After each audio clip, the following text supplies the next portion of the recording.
Nearly 3 weeks after Elisa Lam went missing, a body has been found in a water tank on the roof of her hotel.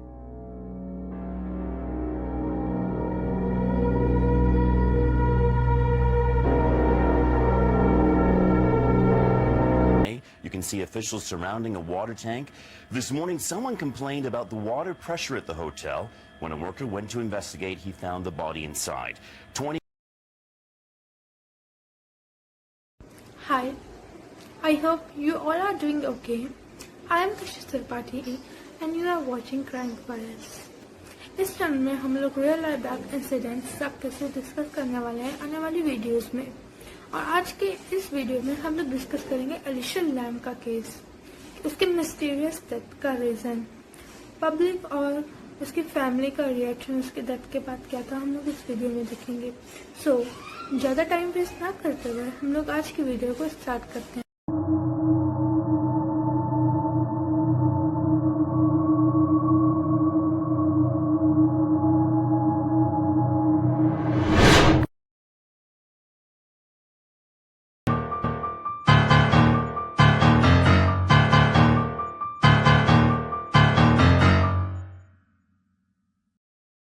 Elisha lamb एक 21 साल की Canadian student थी जो कि अपनी आगे की पढ़ाई यूनिवर्सिटी ऑफ ब्रिटिश कोलंबिया से कर रही थी। अगर हम रिपोर्ट्स की माने तो एलिशा लैम एक शाय, क्रिएटिव और फ्रेंडली नेचर की लड़की थी। उसे लिखना बहुत पसंद था। वो अक्सर अपने थॉट्स, अपनी फीलिंग्स अपने ब्लॉग के ज़रिए शेयर करती थी सोशल मीडिया में।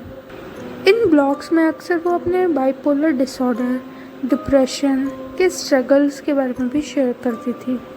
ऐसा नहीं है वो डिप्रेशन का कोई ट्रीटमेंट, कोई मेडिसिन नहीं ले रही थी। She was taking care of, वो रेगुलर मेडिसिन ले रही थी और ट्रीटमेंट भी ले रही थी। In early 2013 Elisa decide to take a small break from her studies. वो डिसाइड करती है कैलिफोर्निया की एक सोलो ट्रिप करने के लिए। उसने 4-5 सिटीज़ के लिस्ट बनाई थी जहाँ पर उसने डिसाइड करा था जाने का। उसने बजट फ्रेंडली होटल्स की भी लिस्ट बनाई थी जिसमें वो स्टे कर सकती थी अपने ट्रिप के दौरान। पूरी ट्रिप के दौरान एलिशा अपने पेरेंट्स के साथ रेगुलर कांटेक्ट में रहती थी।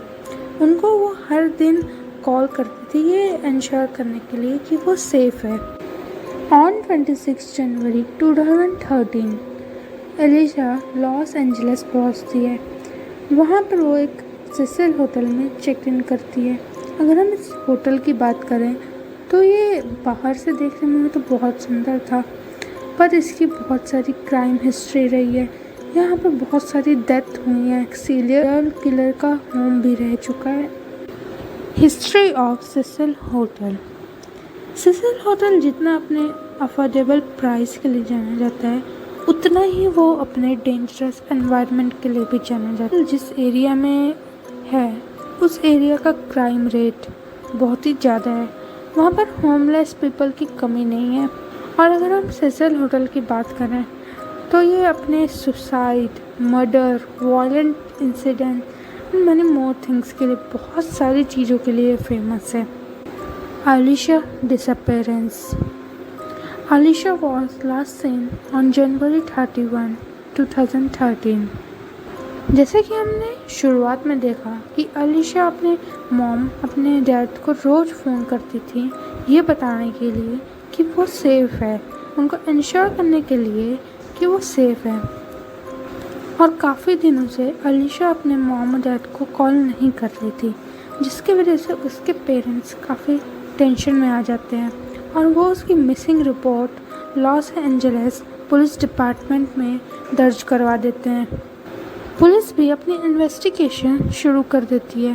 वो सारे होटल रूम्स, इवन एलिशा का भी रूम देखती हैं, सारे कॉमन एरियाज देखती हैं, बट उनको कोई भी साइन नहीं मिलता एलिशा का।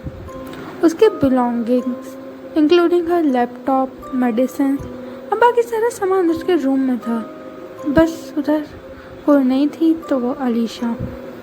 On February 14, 2013 Los Angeles police department release 4-minute long video जो कि उनको होटल सिक्योरिटी कैमरा से मिली थी।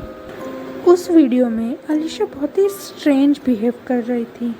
सबसे पहले वो एलिवेटर के अंदर आती है, फिर वो एक साथ सर्वल बटन्स प्रेस कर देती है। एक नहीं, वो बहुत बटन प्रेस करती है, पर जब डोर क्लोज नहीं होता है तो वो बाहर झाँक के देखती है। ऐसे लग रहा था या तो वो किसी से छुप रही है, किसी का इंतज़ार कर रही है वहाँ पर। वो अनयूजुअल हैंड मूवमेंट्स कर रही थी। और जब ये वीडियो बाहर आई तो ये बहुत ही ज़्यादा वायरल हो गई सोशल मीडिया में, और सब लोगों का एक ही क्वेश्चन था कि अलीशा गई तो गई कहाँ, उसके साथ हुआ क्या। अब अलीशा को गायब हुए 3 हफ्ते हो चुके थे। इसी बीच होटल के गेस्ट बहुत ज़्यादा कंप्लेन करने लगे थे अब unusual taste and discoloration of water. On 19 फरवरी 2013 एक मेंटेनेंस वर्कर को ऊपर छत में भेजा जाता है वाटर टैंक को चेक करने के लिए कि इतनी कंप्लेंट्स आ क्यों रही हैं। और जब वो टैंक्स को चेक करता है तो उसको एक टैंक में अलीशा की बॉडी मिलती है। और यहाँ से रेज होते हैं बहुत सारे क्वेश्चन। आखिरकार वो वहाँ पर पहुँची कैसे, उसको वहाँ पर जाने की परमिशन कैसे मिली। अलीशा की बॉडी मिलने के बाद दोबारा से इन्वेस्टिगेशन बहुत ज़ोरों शोरों से होने लग गई। पुलिस डिपार्टमेंट के सामने बहुत सारे क्वेश्चन थे। पहला तो रूफ तक जाने का आसान रास्ता नहीं था, और तुम्हें रूफ में भी जाने के लिए एक की ज़रूरत पड़ती थी। तो अलीशा को वो की आखिरकार मिली कहाँ से। और जिस वाटर टैंक के अंदर अलीशा की बॉडी मिली थी वो इतना बड़ा था, इतना हैवी था, और उसको बहुत डिफ़िकल्ट था उसको खोलना। तो आखिरकार अलीशा उसके अंदर चली कैसे गई, क्या हुआ था अलीशा के साथ। पुलिस डिपार्टमेंट ने सिक्योरिटी फुटेज को दोबारा से देखना शुरू करा, पर इस बार भी उनको कोई ऐसा एविडेंस नहीं मिला जिससे उनको लगे कि अलीशा को कोई फॉलो कर रहा था या तो उसके ऊपर कोई अटैक हुआ है। अलीशा की बॉडी ऑटोप्सी के लिए जाती है। ऑटोप्सी के बाद जब रिपोर्ट्स आती हैं तो उसमें कोई भी फिज़िकल ट्रॉमा का निशान नहीं दिखता, कोई भी ड्रग या अल्कोहल कंजप्शन का साइन नहीं दिखता उनको। और एट लास्ट ऑफिशियल्स यही कहते हैं उस दिन अलीशा मेंटली अनस्टेबल थी, और ये जो कुछ भी हुआ है उसके मेंटली अनस्टेबल स्टेट के वजह से हुआ है। को रूफ तक जाने की चाबी कहाँ से मिली, इसमें ऑफिशियल्स का कहना है कि उसने फायर एस्केप का सहारा लिया होगा। और यहीं पर अलीशा लैम का केस ख़त्म होता है। हमने देखा कैसे ऑफिशियल्स की रिपोर्ट से ही कह रही है कि अलीशा टेरेस तक with the help of fire escape के पहुंची। और अगर बात रही टैंक तक अंदर जाने की तो ऑफिशियल्स ये कह रहे हैं कि उसकी मेंटल कंडीशन स्टेबल नहीं थी उस टाइम पे, जिसकी वजह से वो टैंक के अंदर गई और ये इंसिडेंट हो गया। बट मेरे को पता नहीं क्यों ऐसा लग रहा है कि इस केस में ऐसा एक चीज़ है, एक क्लू है जो ना ऑफिशियल्स के सामने है और ना ही हम पब्लिक के सामने है। बाय द वे सिर्फ मेरे व्यूज़ हैं, आपके व्यूज़ मुझसे अलग हो सकते हैं, आप अपने व्यूज़ कमेंट में लिख सकते हैं। हमने केस के एंड में देखा कैसे अलीशा की मेंटल हेल्थ स्टेबल ना होने के कारण ये सारा इंसिडेंट हो गया। हमें समझना बहुत इम्पोर्टेंट है कि एक इंसान की लाइफ में उसकी मेंटल और फिजिकल हेल्थ दोनों इम्पोर्टेंट है। आजकल लोग सोशल मीडिया की हेल्प से मेंटल हेल्थ को भी इम्पोर्टेंस देने लग गए हैं, बट आज भी कुछ ऐसे लोग हैं जो मेंटल हेल्थ को उतना इम्पोर्टेंट नहीं समझते। हम लोगों को समझना बहुत ज़रूरी है कि मेंटल हेल्थ और फिजिकल हेल्थ दोनों इक्वली इम्पोर्टेंट हैं एक इंसान की लाइफ में, दोनों का इम्पोर्टेंट रोल है।